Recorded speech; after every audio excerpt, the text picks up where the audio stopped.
ಎಲ್ಲರಿಗೂ ನಮಸ್ಕಾರ. ಇವತ್ತು ನಾವು ಸ್ಟಾಕ್ ಮಾರ್ಕೆಟ್ ಬಗ್ಗೆ ಮಾತಾಡೋಣ. ಸ್ಟಾಕ್ ಮಾರ್ಕೆಟ್ ಅಂದ ತಕ್ಷಣ ಎಲ್ಲರಿಗೂ ಮೊದಲು ತಲೆಗೆ ಬರೋದು ಅದು ಒಂದು ಗ್ಯಾಮ್ಲಿಂಗ್, ಒಂದು ಬೆಟ್ಟಿಂಗ್, ಅದೊಂದು ಜೂಜು ಅನ್ನೋದು.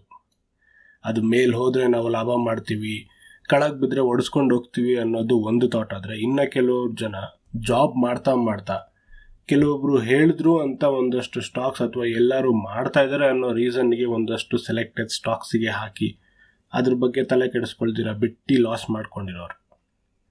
ಇನ್ನು ಕೆಲವೊಬ್ರು ಒಂದಷ್ಟು ಜನ ಜಾಬ್ ಮಾಡ್ತಾ ಮಾಡ್ತಾ ಅವ್ರ ಸೇವಿಂಗ್ಸಲ್ಲಿ ಸ್ಟಾಕ್ ಮಾರ್ಕೆಟ್ನ ವೀಕ್ಲಿ ಒನ್ಸ್ ಆ ರೀತಿ ಟೆಕ್ನಿಕಲ್ ಆಗಿ ಅನಾಲಿಸಿಸ್ ಮಾಡಿ ಅದರಿಂದ ಪ್ಯಾಸಿವ್ ಆಗಿ ಇನ್ಕಮ್ ಜನ್ರೇಟ್ ಮಾಡ್ತಾ ಇರೋರು.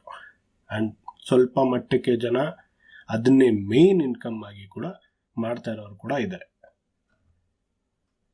ಈ ಕ್ಯಾಟಗರಿಲಿ ಗ್ಯಾಮ್ಲಿಂಗು, ಬೆಟ್ಟಿಂಗು ಅಥವಾ ಸ್ಟಾಕ್ ಮಾರ್ಕೆಟ್ ಲಾಸ್ ಮಾಡಿಕೊಂಡು ನಿರಾಶ್ರಿತರಾಗಿರೋರು ಸ್ಟಾಕ್ ಮಾರ್ಕೆಟ್ ಬಗ್ಗೆ ಯಾವುದೇ ರೀತಿಯಾದ ಅಥವಾ ಮಿನಿಮಮ್ ನಾಲೆಡ್ಜ್ ಇಟ್ಕೊಂಡು ಅವರು ಸ್ಟಾಕ್ ಮಾರ್ಕೆಟಿಗೆ ಎಂಟರ್ ಆಗಿರ್ತಾರೆ. ಬಟ್ ಆದರೆ ಪ್ಯಾಸಿವ್ ಇನ್ಕಮ್ ಮಾಡ್ತಾ ಇರೋರು, ಅದನ್ನೇ ಮೇನ್ ಸೋರ್ಸ್ ಆಫ್ ಇನ್ಕಮ್ ಮಾಡ್ತಾ ಇರೋರು ಅದ್ರ ಬಗ್ಗೆ ಆದಷ್ಟು ಇನ್ಫಾರ್ಮೇಷನ್ ತಿಳ್ಕೊಂಡಿರ್ತಾರೆ, ಕಂಪ್ಲೀಟ್ ನಾಲೆಡ್ಜ್ನ ಗಳಿಸ್ಕೊಂಡಿರ್ತಾರೆ. ಹಲವಾರು ವರ್ಷಗಳು ಅದ್ರ ಬಗ್ಗೆ ತಿಳ್ಕೊಂಡು ಪ್ರಾಕ್ಟೀಸ್ ಮಾಡಿ ಅವರು ಕೂಡ ಲಾಸ್ಗಳು ನೋಡಿ ಆ ಲಾಸನ್ನ ಹೆಂಗೆ ಮಿನಿಮೈಸ್ ಮಾಡಬೇಕು, ಪ್ರಾಫಿಟ್ನ ಹೆಂಗೆ ಜಾಸ್ತಿ ಮಾಡ್ಕೋಬೇಕು ಅನ್ನೋದೆಲ್ಲ ತಿಳ್ಕೊಂಡು ಅವರು ಅದನ್ನು ಪ್ಯಾಸಿವ್ ಆ್ಯಂಡ್ ಮೇನ್ ಇನ್ಕಮ್ ಆಗಿ ಕನ್ವರ್ಟ್ ಮಾಡಿಕೊಂಡು ಅದರಲ್ಲಿ ನಡೆಸ್ತಾ ಇರ್ತಾರೆ.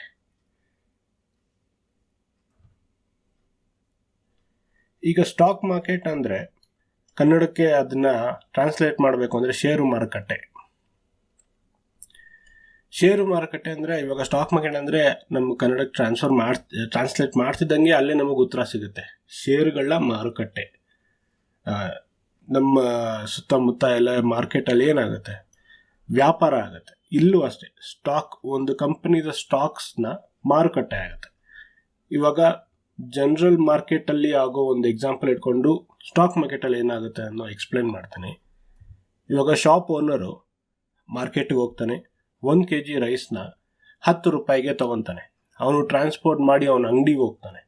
ಅವನ ಅಂಗಡಿಲಿ ಆ ರೈಸ್ ಹಾಕ್ಬಿಟ್ಟು ಅವನು ಅದನ್ನು 15 ರೂಪಾಯಿಗೆ ಸೇಲ್ ಮಾಡ್ತಾನೆ. ಆದರೆ ಅವನಿಗೆ 5 ರೂಪಾಯಿ ಪ್ರಾಫಿಟ್ ಬರುತ್ತೆ.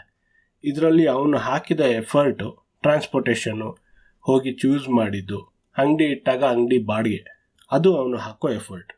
ಇವಾಗ ಸ್ಟಾಕ್ ಮಾರ್ಕೆಟಲ್ಲಿ ಸ್ಟಾಕ್ಸ್ ಮೇಲೆ ಅದನ್ನು ಆ ರೀತಿ ಯೋಚನೆ ಮಾಡೋದಾದರೆ, ನೀವು ಒಂದು ಸ್ಟಾಕ್ನ 10 ರೂಪಾಯಿಗೆ ಬೈ ಮಾಡ್ತೀರಾ, ವೆಯ್ಟ್ ಮಾಡ್ತೀರಾ, ಅದು 15 ರೂಪಾಯಿ ಆದಾಗ ಪ್ರಾಫಿಟ್ಟು ನಿಮಗೆ 5 ರೂಪಾಯಿ.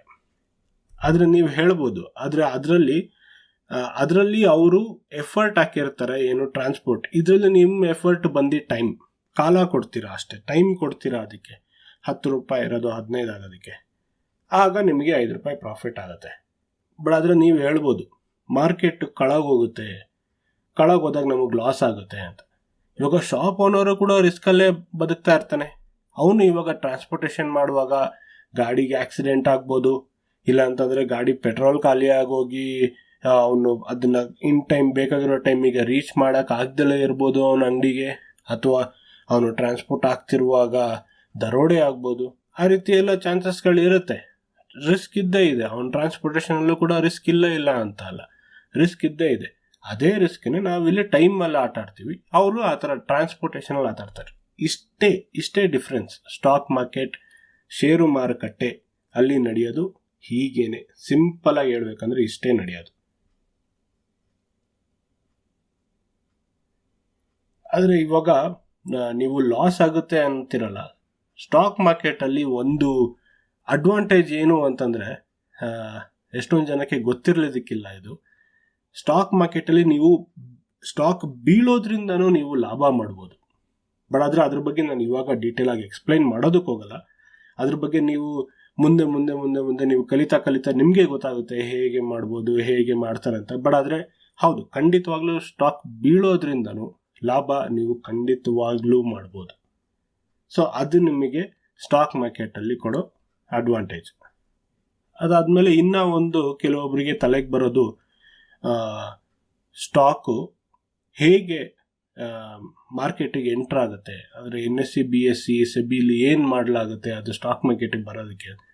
ಅದ್ರ ಬಗ್ಗೆ ಎಲ್ಲ ನೀವು ತಲೆ ಕೆಡಿಸ್ಕೊಳ್ಳೋಕೆ ಹೋಗ್ಬೇಡಿ. ಯಾಕೆಂದರೆ ಅದರಿಂದ ನಿಮಗೆ ಯಾವುದೇ ರೀತಿಯಾದ ಯೂಸ್ ಇಲ್ಲ.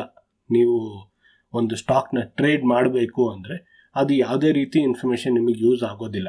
ಸೊ ಅದ್ರ ಬಗ್ಗೆ ನೀವು ತಲೆ ಕೆಡಿಸ್ಕೊಳ್ಳೋದಕ್ಕೆ ಹೋಗಬೇಡಿ.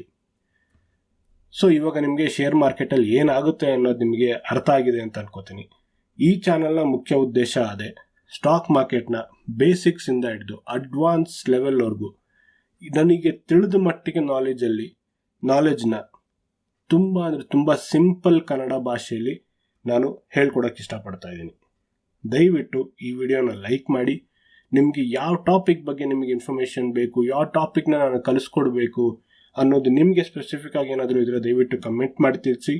ಚಾನಲ್ನ ಸಬ್ಸ್ಕ್ರೈಬ್ ಮಾಡಿ ಪ್ರೋತ್ಸಾಹಿಸಿ. ಧನ್ಯವಾದ.